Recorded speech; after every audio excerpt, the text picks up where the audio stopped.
નમસ્કાર મિત્રો, આપ સર્વેનું આપણી યુટ્યુબ ચેનલ એસકે સ્ટડી ટોકની અંદર હાર્દિક સ્વાગત છે.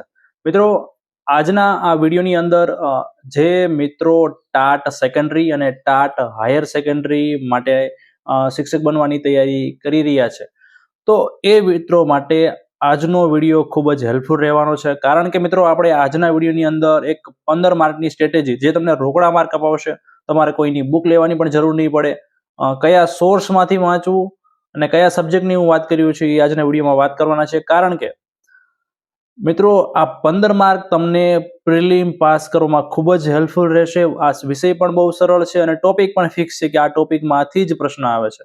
તો ઘણા મિત્રોને પ્રશ્ન થશે કે આ 15 માર્ક એટલે કયું? તો મિત્રો, ટાટ સેકન્ડરી અને ટાટ હાયર સેકન્ડરીની અંદર પ્રિલિમની અંદર રિઝનિંગ પૂછાતું હોય છે. આ રિઝનિંગ મિત્રો એવું છે કે રાજ્ય પરીક્ષા બોર્ડ જેટલી પણ પરીક્ષા લે છે, CRC, BRC, HTAT, special TET 1, special TET 2 અથવા એ સિવાય શાળા માટેની NMMS છે, જ્ઞાન સાધનાની, કે જે કઈ પરીક્ષાઓ, primary scholarship exam, secondary scholarship exam, જેટલી પણ પરીક્ષાઓ લેવામાં આવતી હોય છે, જેમાં જ્યાં રિઝનિંગ પૂછાતું હોય છે, તો એ કયા ટોપિકમાંથી પ્રશ્ન આવે છે એ કરી નાખવો એટલે મિત્રો તમારે એક પણ માર્ક જાય નહીં. એક સિમ્પલ મિત્રો તમને ઉદાહરણ આપું. ઉદાહરણ તરીકે 2023ની અંદર રિઝનિંગનો એક ટોપિક છે ત્રિકોણની ગણતરી કરો. તમને એક આકૃતિ આપી દે, ત્રિકોણની ગણતરી કરો. તો ટેટ 2માં પણ પ્રશ્ન હતો, ટાટની અંદર પણ પ્રશ્ન હતો. એ જ પ્રશ્ન બીજી એક પરીક્ષા 2023ની જે રાજ્ય પરીક્ષા બોર્ડ જ લે છે, તો એની અંદર પણ પ્રશ્ન હતો. મીન્સ કે રાજ્ય પરીક્ષા બોર્ડના તમારે બીજા પેપર કે જે પૂછાય છે એમાં કયા ટોપિકમાંથી પ્રશ્ન નીકળે છે એ તમારે કરવાનું છે. હવે તમારે એ પણ નથી કરવાનું. મેં મારી જાતે એનાલિસિસ કરેલું છે, અથવા તો તમારી જાતે તમારે પેપર જોવા હોય, કયા લેવલના પ્રશ્નો નીકળે છે એ જોવું હોય, તો આપણે બુક આપેલી છે, મીન્સ કે PDF નોટ્સ આપેલી છે કે જેની અંદર તમામ રાજ્ય પરીક્ષા બોર્ડ 2023થી લઈને અત્યાર સુધી જેટલા પણ પેપર લેવાના એના જવાબ સાથે પ્રિલિમના પેપર આપેલા છે. બહુ 50 રૂપિયામાં ખૂબ જ સસ્તી. તો એ તમે આપણા ટેલિગ્રામ ચેનલ થ્રુ મેળવી શકો છો. ટેલિગ્રામ ચેનલની લિંક તમને વિડીયોના ડિસ્ક્રિપ્શન બોક્સની અંદર મળી જશે. હવે અહીંયા હું મારું એનાલિસિસ કહું છું, વિડીયો અંત સુધી જોજો અને હું જે ટોપિક કહું છું એની તૈયારી કરજો. ક્યાંથી તૈયારી કરવાની છે એ પણ હું તમને વિડીયોમાં જણાવીશ. તો મિત્રો, 2025ની અંદર HTAT લેવામાં આવેલી. HTAT આચાર્ય બનવું હોય તો તમારે HTATની જરૂર પરીક્ષા પાસ કરવી પડે. તો એમાં પણ મિત્રો જો ત્રિકોણની ગણતરીનો પ્રશ્ન પૂછાયેલો, કાઉન્ટ ઓફ ટ્રાયેંગલ, ડાઇસ એટલે કે પાસાને લગતો રિઝનિંગના જે પ્રશ્ન આવે છે એનો પ્રશ્ન પૂછાયેલો, ઘડિયાળનો કેવો પ્રશ્ન હતો કે ઘડિયાળ જે છે એને અરીસાની સામે રાખો તો અરીસામાં ઘડિયાળમાં કેટલા વાગેલા હશે. પછી રોમન અંકને લગતો પ્રશ્ન હતો. તો આવા HTATમાં પ્રશ્નો પૂછાયેલા. બહુ ઈઝી. રોમન અંક છે એવું ચેપ્ટર છે, તમે કોઈ દી જીવનમાં ન કર્યું હોય પણ 2 કલાકમાં મિત્રો ચેપ્ટર રેડી થઈ જાય એટલે 1 માર્ક તમારે આવી જાય. તો આ રિઝનિંગ એવી વસ્તુ છે. એ સિવાય સ્પેશિયલ ટેટ 1 2025ની અંદર કોડિંગ, ડીકોડિંગ, ખૂટતી સંખ્યા, કેલેન્ડરને લગતા પ્રશ્નો. તો આ રીતના પ્રશ્નો કેલેન્ડરમાં કઈ રીત હોય કે 12 જાન્યુઆરી 2016ના રોજ આ વાર છે, તો 15 જાન્યુઆરી 2025ના રોજ કયો વાર હોય. તો આવા ઘણા બધા પ્રકાર આવે છે. ડાયરેક્ટ પણ તમને પૂછે કે 2 ઓક્ટોબર 1969ના રોજ કયો વાર હતો. તો એવા પણ ટૂંકમાં કેલેન્ડરને લગતા જેટલા પણ પ્રશ્નો પૂછાતા હોય છે. અને એકદમ બેઝિક આપણે ક્લાર્કની જે SSC કેન્દ્રમાં જે SSC ક્લાર્કની જે બધી ભરતી થતી હોય, બહુ એક્સ્ટ્રા ઓર્ડિનરી લેવલ વાળું રિઝનિંગ પૂછાતું હોય છે. આપણે એટલું બધું લેવલમાં નથી જવાનું, પણ એકદમ બેઝિક ગુજરાતની જે ક્લાસ 3 પરીક્ષાઓમાં જે રિઝનિંગ પૂછાય છે એ લેવલનું રિઝનિંગ મિત્રો આપણે અહીંયા કરવાનું છે. બીજું પેપર જોઈએ, સ્પેશિયલ ટેટ 2 2025માં લેવાની. એમાં પણ કોડિંગ, ડીકોડિંગનો પ્રશ્ન હતો અને ફાઇન નંબર. તમને અલગ આકૃતિ આપેલી, આડાવાળા અંકો ક્યાંક લખેલા હોય, એક જ જગ્યાએ પ્રશ્ન ચિહ્ન લખેલું હોય કે અહીંયા શું આવશે. તો એમાં કંઈક ગુણાકાર થતા હોય, કંઈક સરવાળા થતા હોય, સામસામેના, બાજુના ગુણાકાર, એવી કંઈક અલગ પેટર્ન બધી હોય છે.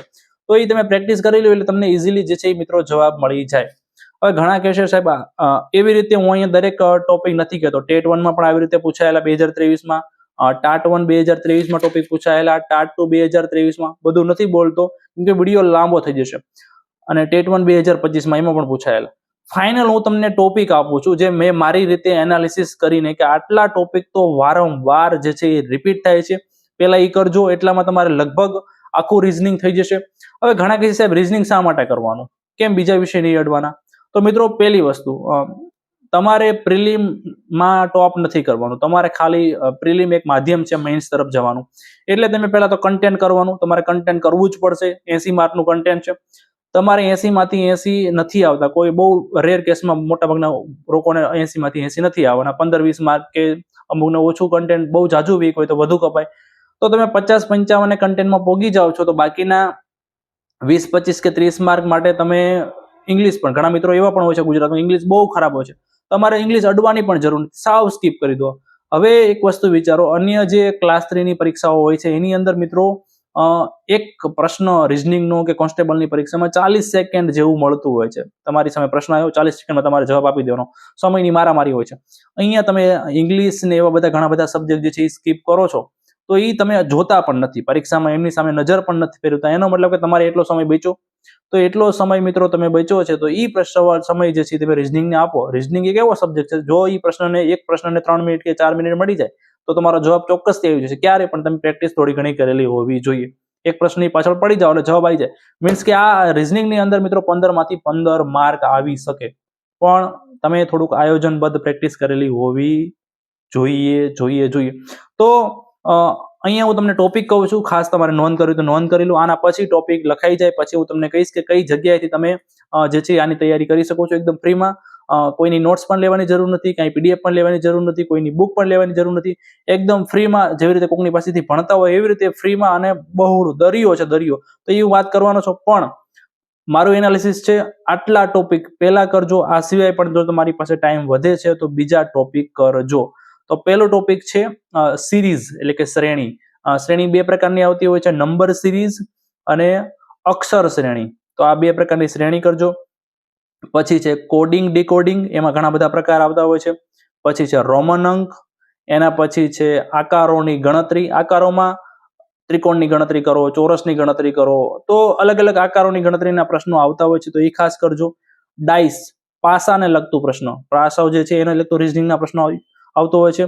ઘડિયાળને લગતા પ્રશ્નો આવતા હોય છે, બે ઘડિયાળના કાંટા વચ્ચે કેટલો ખૂણો બનશે, એને અરીસામાં રાખવામાં આવે, પાણીમાં રાખવામાં આવે તો સામે પ્રતિબંધમાં કેટલું ખૂણો દેખાશે. તો એ બહુ સિમ્પલ હોય છે, એક દિવસમાં પણ એક ચેપ્ટર પતી જાય, અડધા દિવસમાં પણ પતી જાય, બહુ અઘરું હોતું નથી, સિમ્પલ એક સૂત્ર હોય છે, તો સૂત્રને આધારિત કરો તો ફટાફટ પતી જતું હોય છે.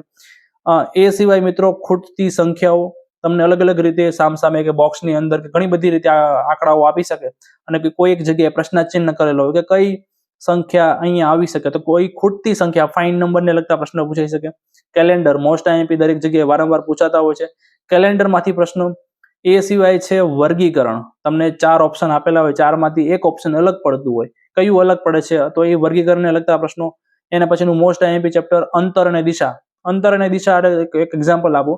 એક વ્યક્તિ છે જે ઉત્તર દિશામાં 10 કિલોમીટર ચાલે છે, જમણી બાજુ વળીને 10 કિલોમીટર ચાલે છે, પાછો સીધો જાય છે, પાછો 5 કિલોમીટર ચાલે છે, પાછો વળીને 5 કિલોમીટર ચાલે છે. તો જે વ્યક્તિ છે એ પોતાના મૂળ સ્થાનથી કઈ દિશામાં હશે અને કેટલા અંતર હશે, તો આ પ્રકારના પ્રશ્નો જે છે રિઝનિંગમાં પૂછાતા હોય છે, બહુ સરળ હોય છે. તો અંતર અને દિશાને લગતા પ્રશ્નો. અલગ પડતી આકૃતિઓ, તમને અલગ અલગ આકૃતિઓ આપેલી હોય, નીચેનામાંથી કઈ આકૃતિ અલગ પડે છે. એના પછીનું છે સિટિંગ એરેન્જમેન્ટ, તમને બેઠક વ્યવસ્થા, 8 લોકો છે ગોળ વર્તુળાકારે બેસાડવામાં આવે, એની બાજુમાં બી છે, બી ની બાજુમાં અલગ અલગ તમને વાતો કહેશે. પછી પૂછશે કે આ બી વ્યક્તિની સામે વ્યક્તિ કોણ આવે, તો એ સિટિંગ એરેન્જમેન્ટ જે છે તમારે કરવાનું છે. એના પછી છે વેન ડાયાગ્રામ. વેન ડાયાગ્રામમાં ખોટી સંખ્યાઓના પ્રશ્ન પૂછાતા હોય છે. અને પ્રમાણની તુલના, તમને ઘણું બધું કે આની બી એ છે એ બી કરતા મોટો છે, પણ સી કરતા નાનો છે, સી છે એ ડી કરતા મોટો છે, ડી એ અને બી બંને કરતા મોટો છે, તો જણાવો કે આમાંથી મોટું કોણ. તો પ્રમાણની તુલનાના પ્રશ્નો આવી રીતના મિત્રો પૂછાતા હોય છે. તો આટલા ટોપિક તમારે કરવાના છે. હવે મૂળ વાત, ક્યાં કરવાના ક્યાંથી? સાહેબ તમે કીધું કે ફ્રીમાં પણ ક્યાંથી? તો મિત્રો બેસ્ટ સોર્સ છે, યાદ રાખજો, કોઈ પણ બુક લો છો ને એની કરતા પણ સારી વસ્તુ છે યુટ્યુબ. શા માટે યુટ્યુબ? સાહેબ ઘણા કે સાહેબ બુકની અંદર તો મસ્ત વ્યવસ્થિત આપેલું હોય, પણ મિત્રો યુટ્યુબની અંદર તમને વેરાયટી જોવા મળશે, ઘણા બધા સાહેબો પાસેથી ભણવાનું જોવા મળશે. સિમ્પલ એક ઉદાહરણ આપું, તમે રોમન અંક ગુજરાતીમાં ટાઈપ કરશો એટલે હજારો વિડીયો, હું 100માં વાત ન કરતો, હજારો વિડીયો આવશે, એ ગુજરાતના હોય, ગુજરાતની દરેક એકેડેમી વિડીયો મૂકેલા હશે, એકેડેમી નહીં હોય તો નાના નાના યુટ્યુબરો પણ આના વિડીયો મૂકેલા હશે. 2-3 વિડીયો જોઈ લો, તમને ચોક્કસથી બધા 100% સારું જ ભણાવે છે. બીજું, રોમન અંક થઈ ગયું પછી એની પ્રેક્ટિસ કરો, વારંવાર બીજાના વિડીયો ખોલો, પ્રેક્ટિસ કરો, બીજાના વિડીયો ખોલો. અને બીજું, આ રિઝનિંગ એક એવો સબ્જેક્ટ છે, ગુજરાતના સાહેબ પાસે ન મજા આવતા સેન્ટ્રલના સીટેટની તૈયારી કરતા હોય રિઝનિંગની, અથવા ક્લાર્કની, ઘણી બધી બીજા રાજ્યોના સેન્ટ્રલની હિન્દીમાં વિડીયો, કેમ કે રિઝનિંગમાં તો આંકડાનો વિષય છે, હિન્દીમાં બોલો ગુજરાતીમાં બોલો કાંઈ ફેર પડે નહીં. એટલા માટે હું કહું છું, કોઈની બુક કરતા યુટ્યુબ બેસ્ટ છે. પોતાની નાનકડી એવી નોટ બનાવો કે રોમન અંક છે તો રોમન અંકમાં કેટલું નિયમો આવે, થોડાક નિયમ 2 પેજની અંદર નિયમો પતી જાય. પછી તમારે પ્રેક્ટિસના ઉદાહરણો કે અહીંયા લખવાની જરૂર નથી, તમારે વાંચવાના ખાલી નિયમો જ રહે, પછી મેક્સિમમ પ્રેક્ટિસ કરવાની છે. તો દરેક વસ્તુમાં. એવી જ રીતે શ્રેણી છે, નંબર શ્રેણી, સિરીઝ, જે આપણે 2, 5, 8, 10, તો હવે શું આવશે? તો એ તો બહુ સાદી વાત છે, પણ લેવલવાળા પ્રશ્નો પણ એટલું બધું પણ લેવલ નહીં કે બેંકની એક્ઝામમાં પૂછાય. આપણે જે સિમ્પલ તલાટીમાં કે ક્લાર્કની એક્ઝામમાં જે પૂછાતું હોય છે એની કરતાં પણ લેવલ આપણે ટેટાટમાં મિત્રો થોડું ઘણું ઓછું હોય છે. એટલે આ જે મેં ટોપિક કીધા આવી રીતે તમે સર્ચ કરજો, અને ઇંગ્લિશમાં સર્ચ કરવાનું. ધારો કે કોડિંગ ડીકોડિંગ છે તો ખાલી કોડિંગ ડીકોડિંગ રીઝનિંગ હજારો વિડીયો આવશે, તમે જોઈ શકો છો. રોમન અંક ઇંગ્લિશમાં સર્ચ કરો. ધારો કે આ ત્રિકોણની ગણતરી છે તો કાઉન્ટિંગ ઓફ ટ્રાયેંગલ રીઝનિંગ, અરે મસ્તિકાના ગુજરાતના વિડીયો પણ જો હું મારી વાત કરું, મેં 100% મોટા ભાગના વિડીયો જે સેન્ટ્રલમાં ઘણા બધી એકેડેમીઓ છે કે જે અડ્ડા 247 ને ઘણી બધી જે વિડીયો મૂકે છે અને આખા ભારતના વિદ્યાર્થીઓ જોતા હોય છે, તો એમના પાસેથી મેં મોસ્ટ ઓફ વિડીયો રીઝનિંગના કરેલા. તો પ્રેક્ટિસ માટે એવું નહીં કે એમની પાસેથી, ગુજરાતના જે સાહેબો મૂકે છે, એકેડેમીઓ છે, એ પણ મૂકે જ છે, બધું કવર થઈ જ જાય છે. કાંઈ એક પણ ટોપિક જે છે એ યુટ્યુબમાં ન હોય એવું બનેલું નથી. અને બીજું એમને તો પ્લેલિસ્ટ પણ બનાવેલી છે મસ્તિકાની, લેક્ચર 1, લેક્ચર 2, લેક્ચર 3, લેક્ચર 4. એટલે આ કરજો.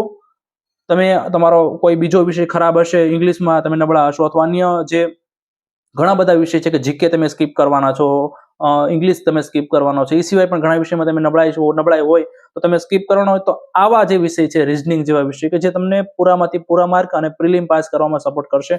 તો મિત્રો આવી રીતે આયોજન કરજો, ચોક્કસથી તમને જે છે એ શિક્ષક બનવામાં સફળતા મળશે. વિડીયોના અંતમાં એટલું કહીશ કે તમે આપણી ચેનલ ઉપર નવા હોય તો ચેનલને સબસ્ક્રાઇબ કરી દેજો. આવી જ રીતે હું અન્ય પણ ઘણા બધા વિડીયો ગાઈડન્સના મૂકતો રહેવાનો છું. તમે સબસ્ક્રાઇબ કરી લેશે તો તરત જ હું નવો વિડીયો મૂકીશ તો તમારા સુધી એ વિડીયો પહોંચી જશે. સબસ્ક્રાઇબ કરો છો તો એની બાજુમાં એક નોટિફિકેશનનું બેલ આઇકન હશે, એની પર ક્લિક કરી દેજો, જેથી હું વિડીયો મોકલો તરત તમારા સુધી એ મિત્રો પહોંચી જાય. બીજું, તમારી આજુબાજુ જે મિત્રો તૈયારી કરતા હોય ટેટાટની, તમારા વોટ્સઅપ ગ્રુપો, ટેલિગ્રામ ગ્રુપોની પણ આપણી લિંક વિડીયોની શેર કરજો, જેથી એમને પણ ખ્યાલ આવે કે આવી રીતે પણ યુટ્યુબમાં ફ્રીમાં જે છે ગાઈડન્સ મળે છે. તો આશા રાખું છું કે મિત્રો આવી રીતે તમે મેં જે ટોપિક કીધા એ મુજબ તૈયારી કરશો, કેમ કે આ મિત્રો જો માર્ક લેવા હોય, સરકારી શિક્ષક બનવું હોય તો આ પ્રમાણે કામ કરવું પડશે. હવે છેલ્લે કહી દઉં કે ઘણા કહે સાહેબ તમારે બુક લેવી હોય તો તમે મિત્રો ગુજરાતમાં ઘણા બધા સાહેબો, હું પહેલી પ્રાયોરિટીમાં જે છે એ મૂકું છું, તમે 2 શિક્ષકોને મૂકું છું, બંનેમાં તમે કોઈ પણ લઈ શકો છો. નીરજ ભરવાડ સાહેબ કે બકુલ પટેલ સાહેબ, આ બંને જે છે એ ટોપ લેવલમાં ચાલે છે. હું માનું છું, બીજાની દ્રષ્ટિએ ના પણ હોઈ શકે, પણ તમે જો બુક લઈ હોય તો એમની બુક લઈ શકો છો, અથવા એ સિવાય પણ કોઈ પણ એકેડેમીની તમારી પાસે બુક પડી હોય તો એ પણ તમે જે છે ઉપયોગમાં લઈ શકો છો. મેન વસ્તુ થોડો ઘણો અલગ આધાર તરીકે યુટ્યુબને રાખજો અને યુટ્યુબમાંથી વિડીયો જોઈને પ્રેક્ટિસ કરજો. તો આ સિવાય તમારે બહુ બીજું કંઈ કરવાની જરૂર પડશે નહીં. ગેરંટી મારું છું, સરખી રીતે આ કામ કરેલું હોય તો તમારે 15માંથી 15 માર્ક આવે અને ઇઝીલી તમારે જે છે એ પ્રિલિમ પાસ થઈ જશે. તો આ વિડીયોમાં આટલું જ. મળીશું બીજા વિડીયોની અંદર. ધન્યવાદ.